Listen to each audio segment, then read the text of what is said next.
ሰላም እንዴት ናችሁ? ደህና ናችሁ? እኔ በጣም ደህና ነኝ። ዛሬ የመጣሁት ሳውዲ ላይ ኢትዮጵያውያን እርስ በርስ የተገዳደሉበትን ቪዲዮ አይቼ ነው። በጣም ነው የሚገርመው፣ በጣም ነው የሚያሳዝነው። እኔ እንጃ ይሄ ነገር ምንድን ነው ጥቅሙ? እንደ ሀገር በጣም ዘግተናል። በጣም የሚያስነውር ነገር ነው።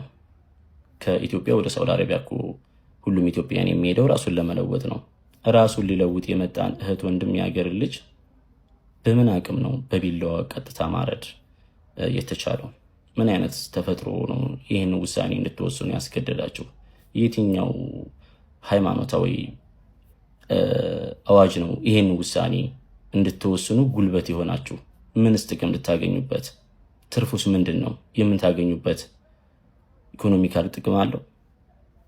ህሊናችሁ ሳይወቅሳችሁም ግን የራሳችሁን ወንድም እንደዛ ቀጥታ ስታርዱ፣ አንዳንዴ እኮ ማለት ነው የምናጠቃው ሰው ማን እንደሆነ መለየት መቻል አለብን።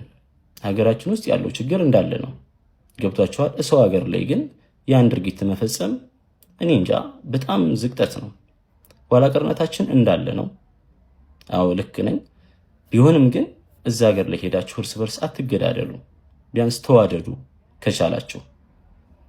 መዋደድ ካልቻላችሁ ደግሞ ተከባበሩ።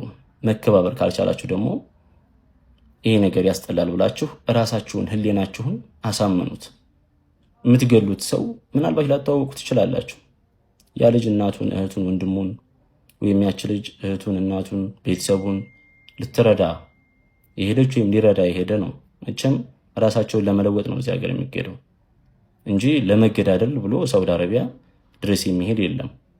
ስለዚህ እንደዚህ አይነት ነገር ቢቀርባችሁ በጣም የተሻለ ነው። እባካችሁ ድንበር አካባቢ ያላችሁ ኢትዮጵያኖች እስኪ ይህንን ነገር በደንብ አስቡበት።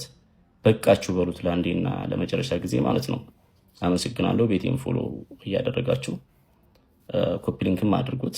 ማለት ፍሎሬ በጣም እየቀነሰብኝ ስለሆነ ነው። መልካም ጊዜ ይሆንላችሁ። ቴንክም